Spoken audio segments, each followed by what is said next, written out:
And welcome back to the Livingston Parish News Morning Show. My name is McHugh David, publisher and editor of the news. Appreciate you guys joining us this morning. If you're watching us live on Facebook, thank you for that. And if you're checking us out elsewhere, we do upload these shows to www.livingstonparishnews.com/podcast. We have audio and video versions there for you to check out.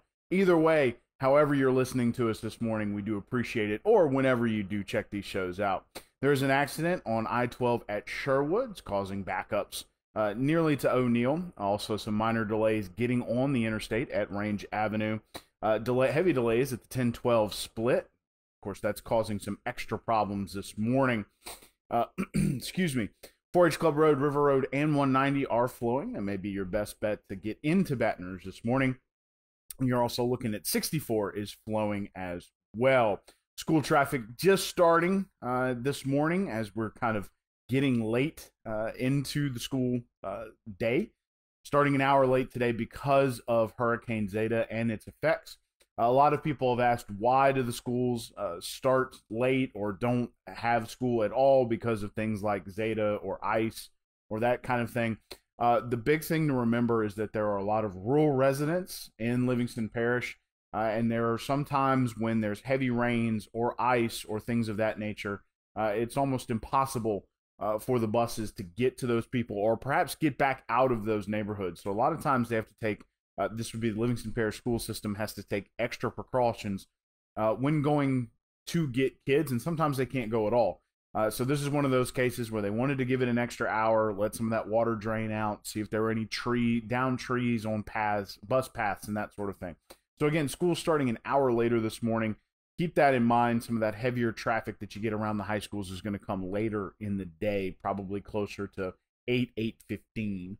As of right now, only some minor delays on 16 in front of Live Oak High School. Getting into your traffic and weather, it's currently 50 degrees. So the hurricane went through and the cold front came through. So one went one way, another came another. So the hurricane went north and the cold front came south. Again, it's currently 50 degrees, 65 your high today, so it's going to be pretty chilly. 47 your overnight low. It's going to be a sunny day, though. Very pretty day as that hurricane dragged a lot of the bad weather through with it. Going to cover a few things that we hadn't covered over the last couple of days. We do appreciate everyone's patience as we got back here on the screen, I guess you can say.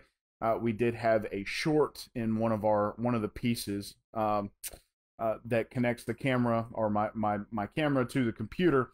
It also caused a little bit of damage to the camera. Had to have that repaired. Didn't discover that until I replaced that immediate piece. So we are back, and here we are today. Again, appreciate your patience.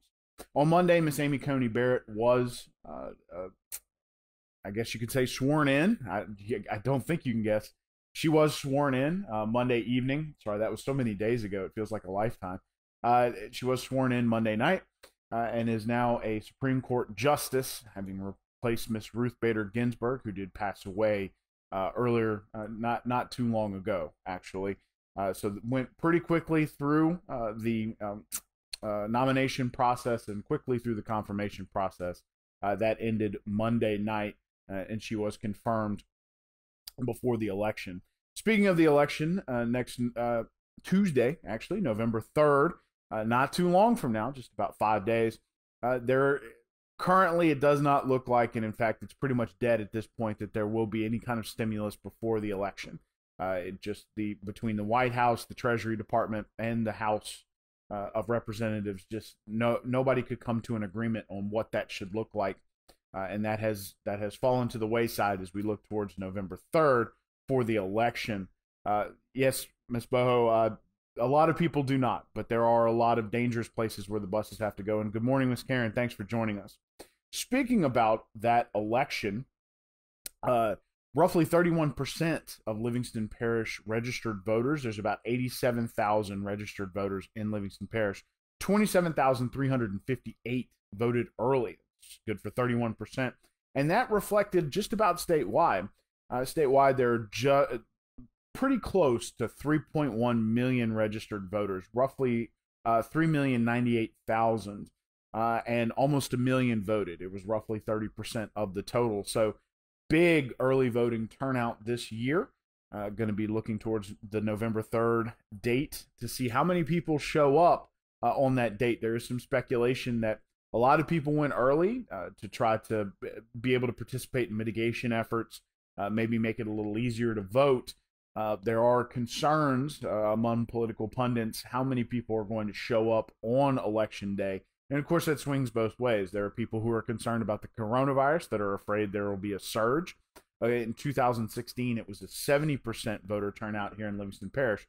So that means about 40%, or still well over 30,000 people, still have to vote on November 3rd to reach that mark. So we're going to see how November 3rd turns out with regard to participation. But again, 27,358 people voting early in Livingston Parish, roughly 30% voting early statewide.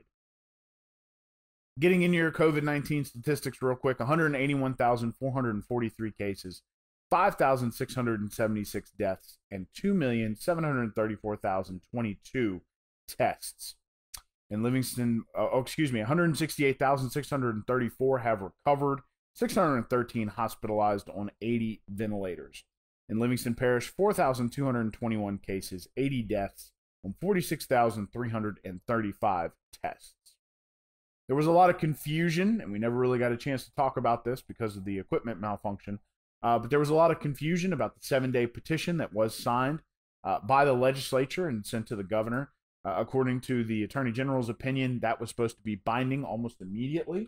Of course, that there were still people that were very confused about it. On Monday, the governor came out and said that he would be, challenging that ruling or that petition in court.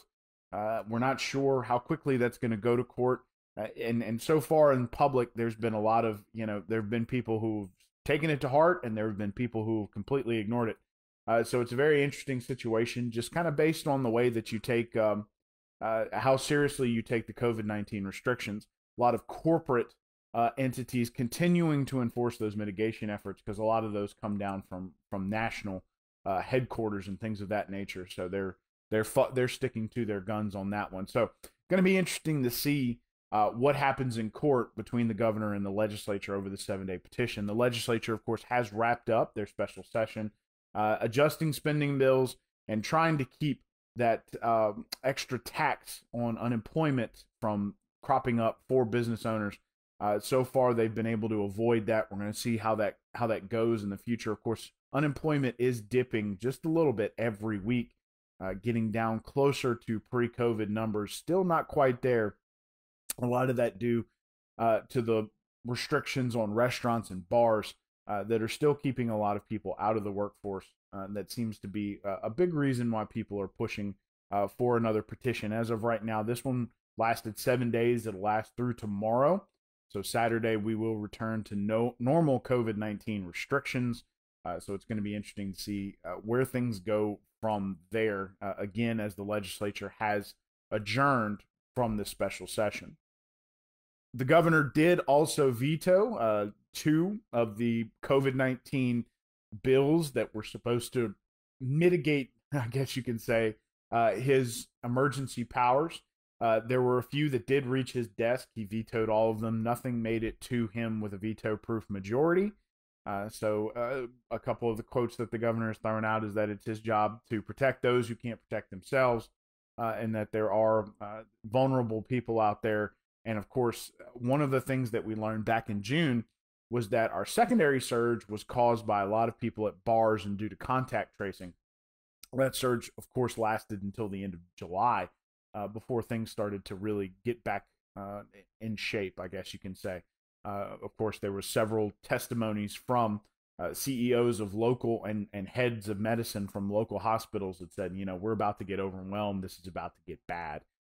So that has been curbed, I guess you can say. That has a lot of people, wanting more and more restrictions to be removed. And of course, the legislature passing the 7-day petition that will end tomorrow.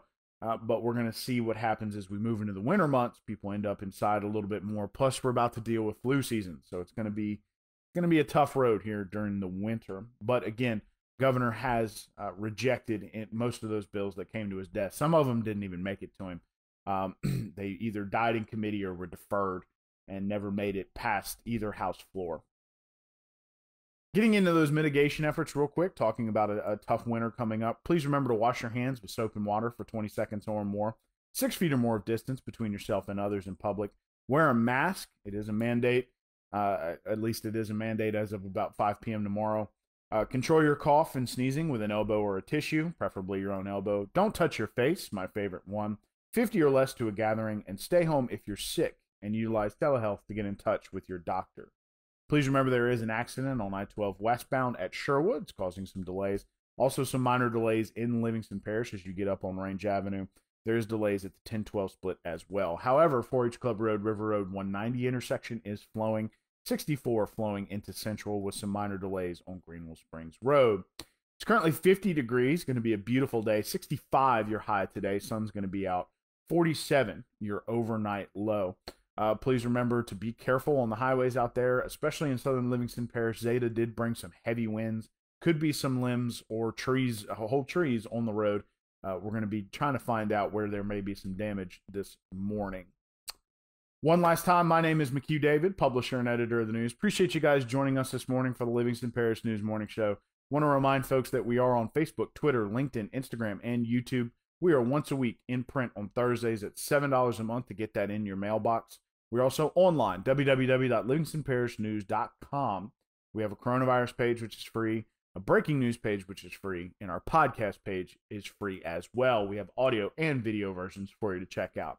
Again, we do apologize for the delay. As we explained, there's a piece that connects the camera to the computer that shorted out. Also, at first we thought we just have to replace that, but then we found out it caused some minor damage to the camera. Had to have that repaired as well. Once we did that, we returned to the airwaves. So we appreciate those of you who have joined us for our return show this Thursday morning. And we hope you have a great day, and we will see you tomorrow morning.